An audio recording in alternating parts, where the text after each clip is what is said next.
द्वितीय दंड अटे उजागर 13 राति कटाइब कष्टर तृतीय दंड गृहत्यागी हेब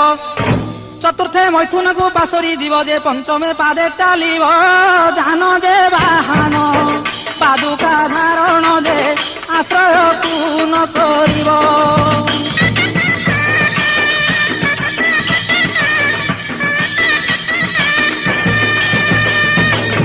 षष्ठरे श्मशाने वास करिब कि अबा तोटा मंदिरे रहिब नदी अबा पुष्करणी कूलर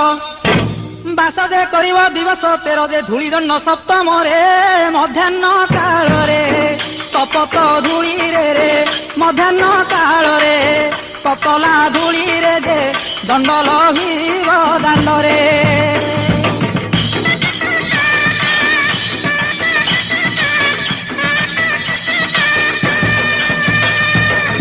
अष्टमे जल दंड को